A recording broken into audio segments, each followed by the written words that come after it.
Hello, our friends, Evolutionary Energy Arts family. Hi there. So we're going to start out here at the Watchers. We see the Bay Area is under extreme drought and wildfire risk as California's dry spell worsens. And, the extremes are getting more extreme. They seem to be going to a whole new level. And, honestly, we're going to be doing a geopolitical one when we get a chance after this. It just seems like the world is in some ways on fire, and in other ways it's drowning. Yeah, it does. And with California being in drought, I've heard that they can get pretty anal when it comes to people and how long they can run their sprinklers and stuff like that. Oh, we know, yeah. That is definitely the way it is in, let's just say that West Coast area with a lot of regulations. Yeah. There's been some brilliant comments by you guys. We know, for instance, that, China has said they have weather modification. It's just right out there. They can make it rain. The U.S. can make it rain. Why are we not making it rain where it needs rain and helping other areas to find balance where there's too much? Why is it not being done? We see the spraying, it actually, I can't even tell when it's spraying now because there's clouds every day, it seems. One day I saw spraying I can remember in the last week that was obvious. Otherwise, it's just kind of gray overhead. And of course, it's different for us coming from the desert. We were used to blue skies, and then the spraying really stuck out more. But here you see the latest version of the federal United States Drought Monitor map has put much of California's San Francisco Bay Area under the extreme drought level as of Thursday, May 6th. Dry conditions also place almost 3.7 million hectares or 9.3 million acres of land under extreme wildfire risk, which is 130% higher than the 5-year average. The second highest level of drought covers just about all of our neighborhood. Only that small sliver in northern Mendocino County remains in severe. It's not just here, said ABC 7 News meteorologist Mike Nico, who described the situation as unfortunate but not a surprise. We could see it coming. The entire state saw the extreme category go from 53% to nearly 73%. Nearly 3/4 of the wonderful, beautiful state is now suffering the second highest level of drought. And we're, going to be heading into summer, as you can see here, the map. And you see that deep rusty color increasing, and then exceptional D4 along the area where we were. And, it's really scary for what is this wildfire season going to look like, because when you back out and come over through here, look at Arizona and, going up into Utah and New Mexico. Colorado last year was absolutely record breaking. So what is this year going to bring? And you can see Western Texas too. Meanwhile, over in Taiwan, and again, CHINA has said they can control the weather. Water reservoirs dropped to critical levels as Taiwan is suffering its worst drought on record, period. That's a lake bed there. It's just dried out, all gone. This is huge. And of course, Taiwan's an island. And, typically, I can't remember seeing a heck of a lot of islands having these issues. If, Mother Nature's allowed to do her thing, I think we'd be okay here. Yeah, we would definitely, but she is not. So there's consequences for that. And so Taiwan's water reservoirs have dropped to critical levels in May 2021, what is now the country's worst drought 56 years. The government has allotted money to explore new sources of water and is using geoengineering planes to dump cloud seeding chemicals in hopes of triggering rain. Country's central regions are worst affected, with water reservoirs currently below 10%. This is huge, and it comes at a time with so many geopolitical tensions going on right now. And we also have CHINA really flexing their muscles militarily with their Navy, as we've been talking about. Fukushima radiation or a sign of the next big earthquake? Which is it? After 8 wells wash up and another deep sea fish as well in Southern California. This little guy looks like he could give you a little bit of a bite. Ew. Yeah, he's kind of ugly. Ugh. Yeah. I mean, but his mama thought he was cute. Well, I think that was on a cartoon I watched with Dory. Finding Nemo, I think they had one of those. You guys will remember, the moms and dads out there. Yes. So this is usually found in deep sea, and it washed Ew. up on the beach, as well as 8 whales. So what's killing them? Fukushima, as we know, that was horrible. That's 10 years ago, 10 years and 2 months now. And it's not over. It's not over. And so let me just switch these tags, because you see these brains of the world are starting Chernobyl up, which, by the way, means wormwood when you translate it. Nuclear reactions are restarting at Chernobyl. And of course, the scientists can't rule out that there could be another critical accident. Why are they doing this? Why do we have nuclear power at all? We don't need it. We don't need it, and we don't even need the fossil fuels in reality. And at some point in the not too distant future, that's going to all come out, and people are going to be putting two and two together and saying, "Wow, why didn't we see that?" When you know about the Tesla technology that's out there, you look at all the patents out there. There are patents that are declassified. We don't need to have any of these systems in place. They're in place for a purpose, though. Yeah, they are. And as we've said, the nuclear explosions that have been let off across the globe, they actually affect other dimensions, other densities.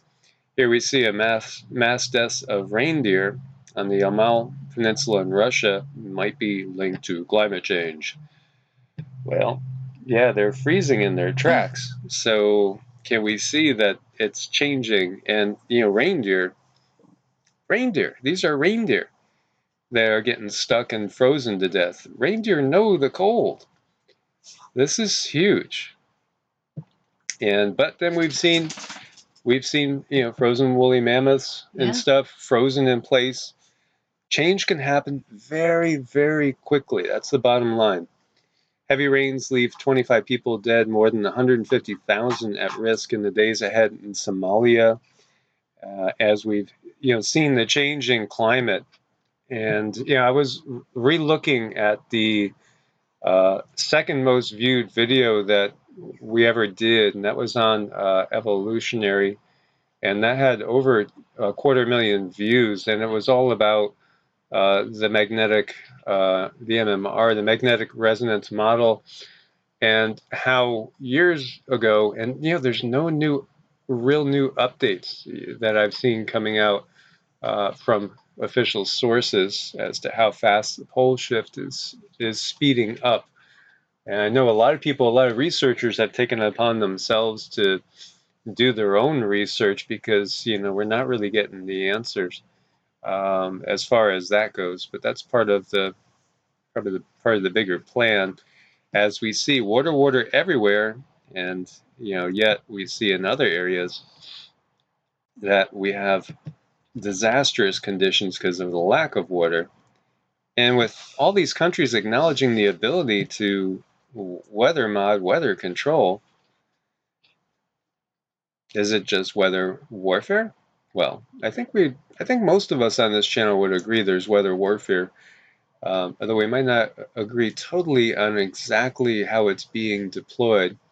And today, the desert of Saudi Arabia looks like a big river. And we've talked about that. Deserts will be greening in these times. And other areas, they might just be permanently underwater. Rivers overflow, heavy rains hit Uganda. All these things are adding to the crop issues. And so you got 15,000 people there being affected, and potential for displacement. And we see that they're talking that the Gulf Stream is migrating, and we have to wonder how long until the flushing out of the and whether you call it Beaufort or Beaufort Gyre happens, because when that happens, then the fresh water that's been melting up there flushes out, disrupts the whole Gulf Stream, and that's when we get that day after tomorrow scenario over in Europe.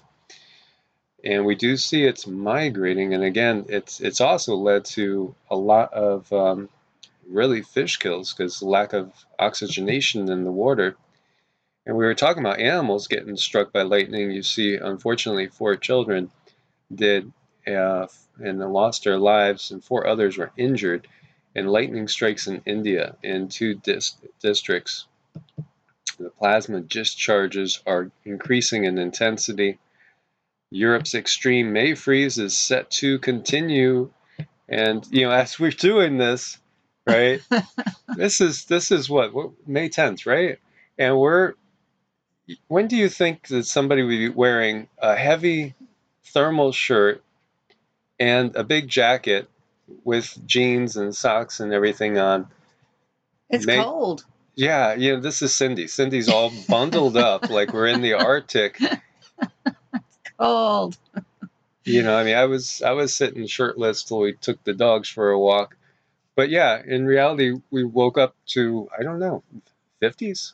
I mean, I guess 50s. That's crazy. And today's high is only going to be in the low 60s. Yeah, for this area. For this area, weird. is that normal? No, I don't think so. I don't think so. So, and we've been hearing from you guys too about the craziness. Yeah. April showers bring forth flowers. Maytime blizzard makes us shiver. Huh. May blizzard. Wait, I was saying to Cindy too, I said, maybe this is going to be the year that we have that year without a summer. It could be manifesting that way. Yeah. Truly could be. What if we're seeing these anomalous readings going into June, and then what if we get to the end of August and it's getting cold already again in areas where it's not typical? As Hungary records its coldest April of the 21st century. Is that an orchid? I think so. Oh, It's I was pretty. going to say freezing orchids. I'm not really up on flowers. I've mostly just planted veggies and some fruit. Mother's Day was a record breaker, rare cold and snow blasts America. April in the U.S. came out colder than normal, despite what NOAA says, which has extended the nation's stark cooling trend observed in the past 5 years. And now in the second week of May, the Arctic is still refusing to abate as it delivers record low temps and record mid-spring snow to many states. And a fresh round of unseasonable polar chills is plunging southward. Oh yeah, there we go. You can see. Yep. Wow, that's going all the way down into the Panhandle. Well, you gotta take your choice. We could all migrate down into South Florida and hang around with the mosquitoes. Gil Bates modified mosquitoes. Yeah, we could do that. You could see what happens here. It's craziness on this globe. Just shows you the insanity of those that are in power here. And by the way, this 273 million year old, well, something that they thought was just going to be found as fossils, they found living. 273 million years ago, they say these things went extinct. Well, not the case. They found them on the ocean floor near Japan. So does that give validation to maybe some plesiosaurs roaming around in the oceans? Who knows? Who knows? As you see these specimens here. Now, of course, this is not a dinosaur, but it just puts it out there. Like the coelacanth, for instance, they found that. They thought that had been extinct for millions of years, and it wasn't. More about timelines and how, carbon dating, for instance, how reliable really is it? Bright fireball streaks across the sky in Minnesota. We see a ton of things up in the sky all the time, as you see the reports of this fireball. And by the way, this is out of Russia.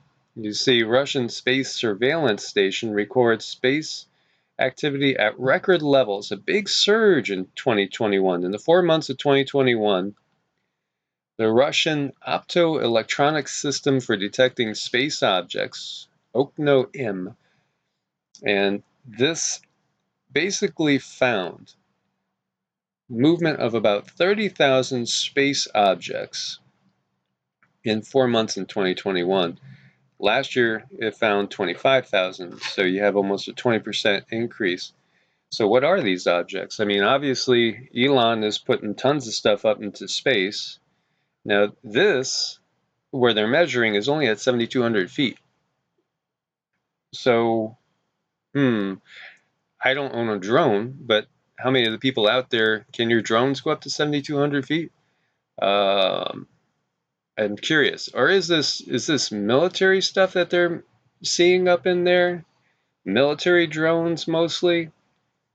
Is it a lot of extraterrestrial activity? You know, what's going on here? It's interesting to think about that. There's a lot of stuff up in the sky. And here we see a new strange sky phenomena. Actually, I've seen these before. Ah. These things that some people will call them rods. No, I think they're in their Merkabas, they're jumping dimensions, I feel. Yeah, coming in and out of this dimension. Those are so cool. Is that a bunch of beings, do you think? I Like a think string? it's a group. It's a group of Yeah, I beings? feel like it's a group. Hmm. Interesting. This is in Bogota, Colombia. Curious. Yeah, there's definitely a lot more things up there and all around us than we would probably realize. Well, if you take a digital camera, an old-fashioned digital camera, and you just point it at the sky at nighttime and take a bunch of pictures, and I get them all the time, the rods and stuff. I bet you people will get them now more often. Yeah, as the dimensions are changing, our vibrations are increasing, and there's this dimensional merge going on. Very interesting stuff. Well, thank you guys for being part of the family. Make sure you are subscribed and have the bell clicked for notifications on both channels. And be prepared out there. Thank you for your support on Ko-Fi and Patreon as always. God bless and namaste. Namaste.